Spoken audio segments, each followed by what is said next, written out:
Assalamualaikum warahmatullahi wabarakatuh. Di video kali ini aku bakal membahas Letter of Intent atau LOI yang baik dan benar untuk teman-teman S1. Disclaimer dulu, apa yang aku sampaikan di video ini tidak bersifat mutlak atau berasal dari pihak YTB. Tapi, teman-teman bisa menggunakan gambaran yang aku berikan sebagai salah satu bahan curah pendapat atau brainstorming dari award-award yang lain dan juga bisa menjadi bahan pertimbangan sebelum teman-teman membuat kerangka Letter of Intent kalian. Secara umum, LOI bisa aku bilang sangatlah simpel dan mudah untuk dijawab. Saking mudahnya nih, kemungkinan akan banyak jawaban yang sama dari aplikan. Nah, disinilah kesempatan kamu untuk stand out atau tampil secara berbeda dengan menuliskan LOI atau statement yang benar, berbobot, dan tentunya unik di antara aplikan yang lain.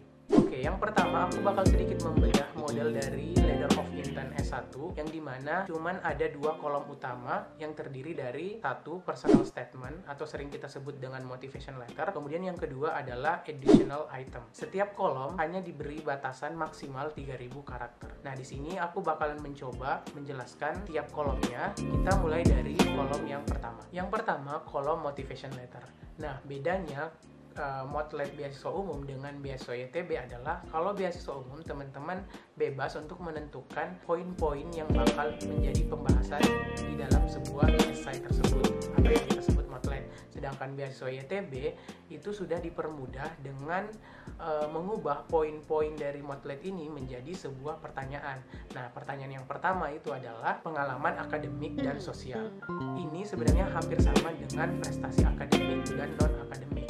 Cuman pihak YTB lebih memilih penggunaan kalimat pengalaman dibandingkan prestasi. Saya juga setuju dengan pemilihan kata pengalaman ini karena menurut aku tidak semua siswa itu mendapatkan kesempatan ataupun juga wadah untuk berprestasi.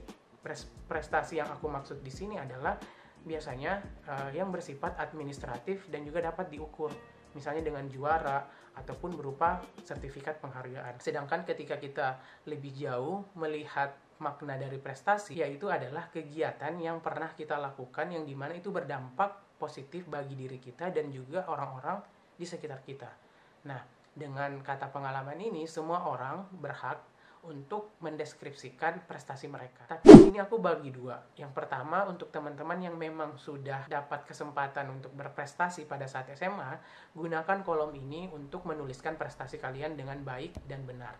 Kemudian yang kedua, untuk teman-teman yang belum berkesempatan, itu bisa mendeskripsikan pengalaman akademik kalian secara unik. Maksudnya seperti apa? Misalnya nih, contoh teman-teman pernah mempelajari sebuah teori ataupun pelajaran yang tidak dipelajari siswa-siswa yang lain. Dan setelah kamu pelajari, kamu merasa mendapatkan insight dan juga bisa membuat sebuah kontribusi di orang-orang sekitar, kayak gitu. Atau misalnya kamu pernah mengikuti sebuah study tour, contoh lah misalnya di LAPAN atau Lembaga Penerbangan dan Antariksa Nasional. Nah, mungkin setelah teman-teman mengikuti study tour itu, kamu menemukan minat dan passion kamu untuk menentukan bidang apa yang akan kamu pilih di jenjang pendidikan selanjutnya, yaitu S1.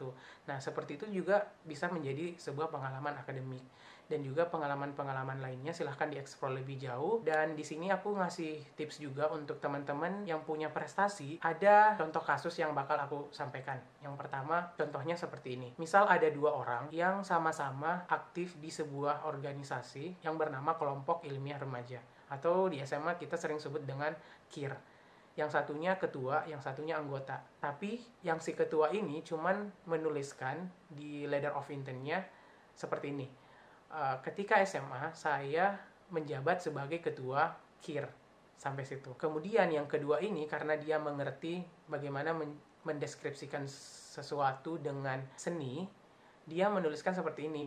Selama SMA, saya aktif mengembangkan sikap ilmiah, kejujuran dalam gejala alam yang saya temui, dan juga meningkatkan kepekaan yang tinggi berdasarkan metode yang sistematis, objektif, rasional, dan berprosedur. Sehingga kegiatan tersebut dapat memberikan dampak pada diri saya berupa kompetensi pengembangan diri dalam kehidupan. Nah, itu kan sebenarnya hampir sama ya, sama-sama aktif di sebuah organisasi. Tapi ketika teman-teman mencoba membaca LOI si ketua dan si anggota ini, kita bakal cenderung tertarik dengan yang si anggota ini karena dia menuliskannya secara baik dan juga menggunakan seni dalam menulis. Yang kedua, alasan memilih Turki. Nah, di sini aku sudah membagi beberapa kesalahan dalam menuliskan alasan memilih Turki sebagai negara tujuan. Yang pertama adalah terlalu diplomatis. Maksudnya seperti apa? Contoh, alasan saya memilih Turki sebagai negara tujuan belajar adalah karena Turki merupakan negara yang maju dan memiliki kualitas pendidikan yang baik,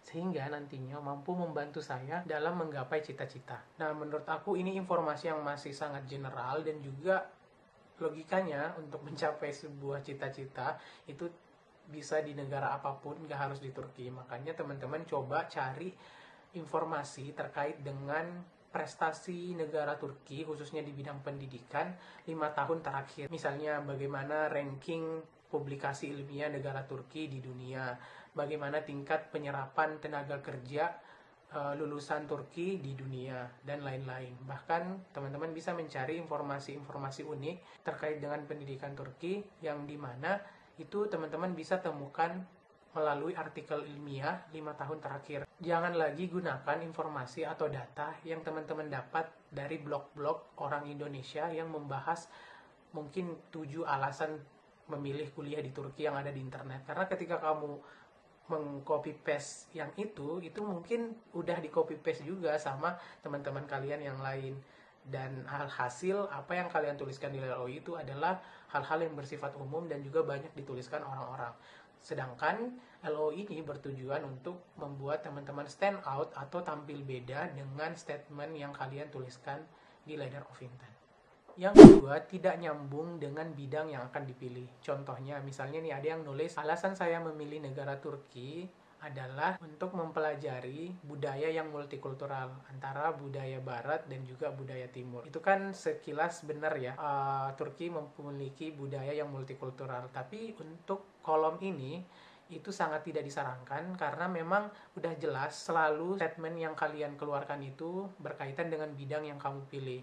Jadi kamu bisa cari dulu bagaimana bidang kamu di Turki. Contoh, misalnya kamu memilih bidang teknik. Kamu bisa mengutarakan seperti ini. Berdasarkan data ABCD tahun 2018, lulusan universitas bidang teknik di Turki banyak diserap atau banyak berkontribusi dalam pembangunan fasilitas-fasilitas umum ataupun juga gedung-gedung pencakar langit yang ada di Amerika ataupun Eropa. Itu sebagai contoh. Jadi kalian bisa explore dulu bidang kalian, tapi nggak perlu terlalu dalam, setidaknya punya informasi yang bisa kalian andalkan. Dan itu biasanya evaluator YTB lebih senang dengan letter of intent yang based on data. Sekali lagi, based on data. Kecuali mungkin teman-teman memilih bidang pariwisata atau bidang budaya, ya mungkin itu bakal relate, tapi kan tidak semua. Ada yang milih bidang teknik, kimia, biologi, bisnis. Nah, itu semua teman-teman bisa searching dulu lebih dalam lagi bagaimana prospek bidang tersebut di negara Turki, khususnya juga bisa sampai ke universitas tujuan teman-teman. Yang ketiga, based on data. Nah, seperti yang sering aku sebutkan di beberapa statement tadi, itu kalian bisa mencarinya dengan menggunakan beberapa search engine. Yang paling simple adalah Google Scholars. Kemudian mungkin teman-teman juga bisa cari di Web of Science, ataupun yang ketiga kalian bisa cari di Scopus ataupun juga ResearchGate yang berbahasa Inggris ataupun juga berbahasa Turki. Nah, kalau kalian masih kurang di bahasa Inggris ataupun bahasa Turki, ya kan sekarang ada Google Translate. Bahkan saran aku sih dulu aku malah pakai artikel yang berbahasa Turki. Jadi emang datanya bisa dibilang lebih akurat karena yang ngerjain orang Turki. Terus aku translate ke bahasa Indonesia. Setidaknya kalaupun Google Translate tidak begitu akurat, tapi poin yang ingin disampaikan itu bisa terlihat jelas dan kalian bisa olah kembali kalimat-kalimat tersebut. Itu tadi alasan memilih Turki pada bagian belajar atau untuk studi. Nah, selain itu ada juga dua lagi. Yang pertama, rencana masa depan kita terkait bidang yang kita pilih. Kemudian yang kedua, terkait dengan beasiswa di Turki. Nah, yang pertama, untuk rencana masa depan, jelas teman-teman harus udah clear pengen jadi apa di masa depan karena masih sementara berproses dan juga belajar di sebuah bidang. Untuk saat ini, kalian tetapkan aja dulu gitu. Kalian tetapkan satu bidang apa yang pengen kalian tekuni dan pengen jadi apa di bidang itu. Misalnya pengen jadi peneliti, terus di peneliti itu kamu pengen fokus neliti apa, kemudian mau jadi pebisnis, bisnis di bidang apa, pengen jadi profesional di bidang apa, pengen jadi pelaku seni seni di bagian apa, kayak gitu. Kemudian yang kedua ini bisa dibilang semacam pentingnya beasiswa ini untuk kamu gitu. Misalnya mungkin ketika kamu di Indonesia dengan fokus bidang yang kamu pilih, misalnya pengen jadi peneliti di universitas di daerah kamu di Indonesia, itu belum memadai dan juga belum memiliki fasilitas laboratorium yang kebetulan mungkin di Turki universitas yang kamu tuju itu udah punya laboratorium tersebut. Nah, itu bisa kamu jadikan alasan pentingnya terkait beasiswa ini dengan kamu.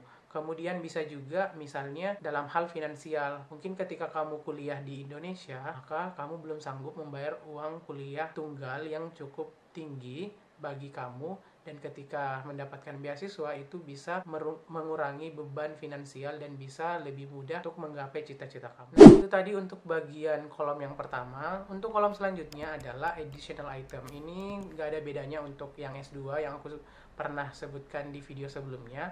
Isinya adalah hal-hal yang teman-teman anggap bisa meyakinkan pihak YTB untuk memilih kalian di luar dari pertanyaan di kolom pertama tadi. Contohnya misalnya di tahun pertama kamu pengen aktif di PPI Turki atau juga aktif di berbagai kegiatan YTB. Bahkan misalnya kamu kepikiran untuk membuat sebuah komunitas yang dimana nanti tujuannya untuk mengeratkan hubungan bilateral antara Turki dan juga Indonesia. Nah, di sini silahkan teman-teman berkreasi, keluarkan kreativitas kalian, apa hal-hal unik dari kalian yang sekiranya ketika kalian tulis ya YTB itu akan merasa tertarik untuk menjadikan teman-teman awardee. Jadi kamu tugasnya di kolom ini adalah gali potensi diri kamu sedalam-dalamnya yang tidak diketahui banyak orang dan mungkin tidak dimiliki banyak orang.